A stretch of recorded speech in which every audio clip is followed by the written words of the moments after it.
What does it mean to be baptized in the Holy Spirit and fire? Is it a once and for all thing? पवित्र आत्मा और अग्नि में बपतिस्मा पाने का क्या अर्थ है? क्या यह एक ही बार और हमेशा के लिए हो जाने वाली कोई बात है क्या? Yeah, that's a very important question that's been asked. और ये एक बहुत ही महत्वपूर्ण प्रश्न है जो पूछा गया है.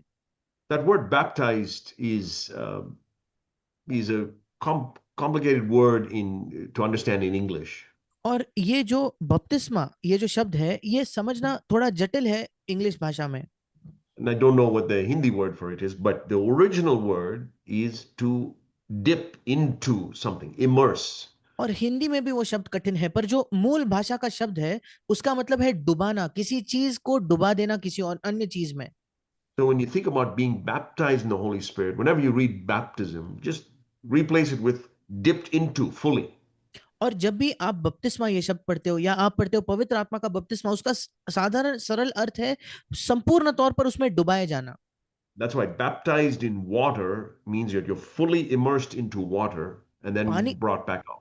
पानी में डुबाए जाना मतलब आप पूर्ण तौर पर पानी में डुबाए जाते हो और फिर निकाले जाते हो. Baptized in the Holy Spirit also, same way, you're immersed, fully drenched with the Holy Spirit. और पवित्र आत्मा का बपतिस्मा, पवित्र आत्मा में बपतिस्मा, उसका भी वही मतलब है कि आप पूर्ण तौर पर पवित्र आत्मा में डुबाए गए हो. And so picture it like God dipping you into, like He would dip you into water, dipping you into fire. और चित्र कीजिए कि जैसे कोई आपको पानी में डुबाता है, वैसे परमेश्वर आपको अग्नि में डुबा रहा है. And when if you've taken baptism in water, you know that when you took immersion, dipping into water, your entire body got wet. Not even one part was left out. और अगर आपने कभी पानी का बपतिस्मा लिया है तो आप जानते हो कि जब आपका बपतिस्मा हुआ था, आपका पूरा का पूरा शरीर गीला हो चुका था. आपके शरीर का एक भी हिस्सा नहीं था जो गीला नहीं था. In the same way, immersion in the Holy Spirit is dipping in so that everything of us is consumed by the fire. और बिल्कुल पवित्र आत्मा में डुबाए जाना या पवित्र आत्मा में बपतिस्मा भी यही है कि हमारा पूरा अस्तित्व पवित्र आत्मा में और अग्नि में मानो डुबाया जाता है. And you read in the book of Acts, the question also asked, is it a once for all thing? और हम प्रेरितों के काम में भी पढ़ते हैं, क्योंकि वहां प्रश्न में यह भी था कि एक ही समय या जीवन भर का ये एक ही बार का अनुभव है क्या.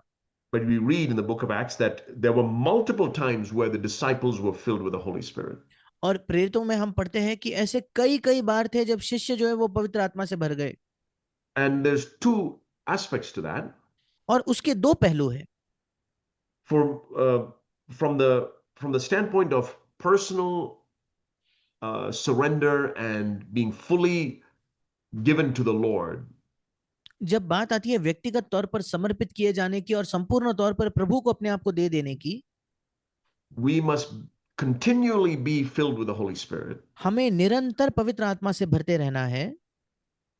That's what Ephesians 5 verse 18 says. Be being filled with the Holy Spirit. और यही इफिसियों की पत्री 5वां अध्याय 20 वचन कहता है कि तुम पवित्र आत्मा से भरते परिपूर्ण होते जाओ.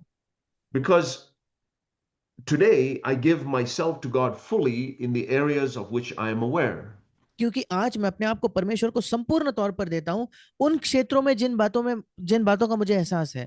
And ask God to immerse all of that with His Holy Spirit. और मैं परमेश्वर से कहता हूं कि वो पूरा का पूरा मेरा अस्तित्व पवित्र आत्मा में डुबा दे. Then tomorrow God will give me more light on new areas that He wants to immerse with the Holy Spirit. फिर परमेश्वर कल मुझे नई क्षेत्र दिखाएगा, ज्योति देगा, जिनको परमेश्वर चाहता है कि वे भी पवित्र आत्मा में डूब जाए. My dad has used this example of like lights in a house. और मेरे पिता ने भी ये उदाहरण का इस्तेमाल किया है कि एक घर में जो जलते हर कमरे में कोई रोशनी है. Think of your life, your body, like a house with many rooms. सोचिए कि आपका जीवन जो है, आपका शरीर जो है, एक ऐसा घर है जिसमें कई कमरे हैं. The Holy Spirit comes in for the first time into the first room, He turns on the light. पवित्र आत्मा जब अंदर आता है, पहले बार पहले कमरे में जाकर वो उस बत्ती को जलाता है. And you say, is the light on in the house? Yes, the light is on in the house. और फिर अगर कोई पूछे क्या इस घर में रोशनी जल रही है क्या, तो हाँ, जल रही है. But there are many other rooms that are still dark. पर ऐसे कई अन्य कमरे हैं जो अब भी अंधकार से भरे हैं. That room, and you don't know about those other rooms. और वो जो दूसरे कमरे हैं उनके बारे में आप जानते भी नहीं. But the room that you know about, it's filled with light. पर जिस कमरे को बारे में आप जानते हो वो तो ज्योति से भरा हुआ है। But then, because the Holy Spirit now is entered into your home, He'll now say, hey, there's another room over there. Let's go turn on the light there. पर फिर क्योंकि पवित्र आत्मा अब आपके जीवन में प्रवेश कर चुका है, फिर वो पवित्र आत्मा देखता नहीं एक और कमरा अंधकार से भरा है, चलो हम वहां जाके ज्योति को जलाएंगे। And then the next room, and the next room, and the next room. फिर अगला कमरा, अगला कमरा, अगला कमरा। This is the life of continually being filled with the Holy Spirit. और ये जीवन है संपूर्ण तौर पर पवित्र आत्मा से भरे जाने का। As the Lord shows you more and more areas that are not filled with His Spirit, then you give that to Him, and He'll baptize it. He'll immerse it in the Holy Spirit. और जब परमेश्वर हमें अधिक और अधिक क्षेत्र दिखाता है जो अंधकार में भरे हैं, तब हम प्रभु से मांग सकते हैं और वो हमें निरंतर पवित्र आत्मा से भरते जाएगा।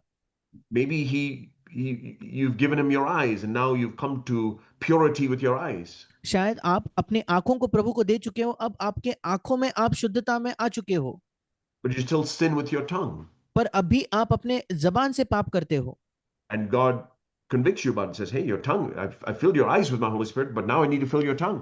और फिर प्रभु आपको एहसास दिलाता है कि देखो मैंने तुम्हारे आंखों को अपने पवित्र आत्मा से भर दिया है, पर अब मैं तुम्हारे जबान को अपने पवित्र आत्मा से भरना चाहता हूँ। Where you speak or gossip or या जिस तरीके से तुम बात कर रहे हो, जिस तरीके से तुम चुगली कर रहे हो उसको, your ears, what you listen to. या आपके कान क्या आप सुन रहे हो।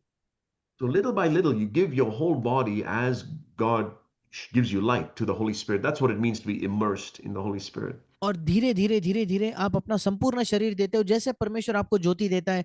यही मतलब है पवित्र आत्मा से उसमें डूबे जाने का, उससे भरने का।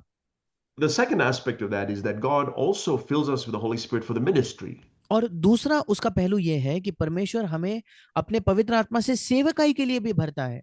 Jesus was filled with the Holy Spirit from the day he was conceived in Mary's womb. यीशु मसीह पवित्र आत्मा से भर चुका था उस दिन से जब वो मरियम के गर्भ में उसका जब वो गर्भवती हुई तब से।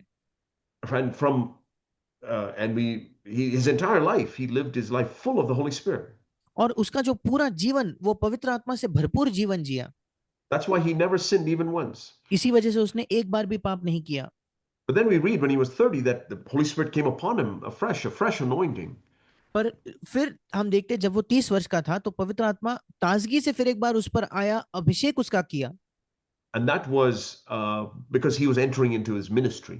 और वो इसलिए था क्योंकि वो अपने सेवकाई में प्रवेश कर रहा था। And so when for whatever purpose, like we were talking about earlier, God has a purpose for your life. और चाहे कोई भी उद्देश्य क्यों ना हो, जैसे हमने पहले भी कहा कि परमेश्वर की आपके जीवन के लिए एक उद्देश्य है। In order for that purpose to be fulfilled, you must be filled with the Holy Spirit. और अगर आप चाहते हो कि वो उद्देश्य पूरा हो, फिर आपको पवित्र आत्मा से भरने की आवश्यकता है। Acts 1 verse 8 we read that we are called to be witnesses of Jesus Christ. प्रेरितों 1:8 में हम पढ़ते हैं कि हमारी बुलाहट है कि हम यीशु के गवाह बने।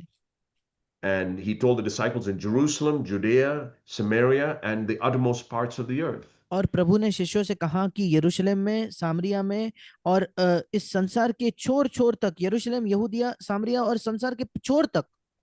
So in increasing measure, God wants you to be a witness of Jesus. और बढ़ती मात्रा में परमेश्वर चाहता है कि आप यीशु के गवाह बनते जाएं। By your life and by your words. आपके जीवन से और आपके शब्दों से। But what did he say in that verse? You must be filled with the Holy Spirit. Only then can you be a witness. और फिर उस वचन में वो क्या कहता है, तुम्हें पवित्र आत्मा से भरना होगा तब भी तुम गवाह बन पाओगे। We heard about fulfilling God's plan for our lives. हमने सुना कि परमेश्वर की हमारे जीवन के लिए योजना पूरा करने के विषय में। I'm absolutely convinced that we cannot fulfill God's plan for our lives unless we are filled with His Holy Spirit. मैं बिल्कुल आश्वासित हूं कि हम अपने जीवन के लिए परमेश्वर की योजना को पूरा कर ही नहीं सकते जब तक हम उसके पवित्र आत्मा से नहीं भर जाते। So ask and believe and keep on asking until you experience the fulfillment of that promise. और इसलिए मांगे, उस पर विश्वास करे और मांगते ही रहे जब तक वो वायदा पूरा नहीं हो जाता।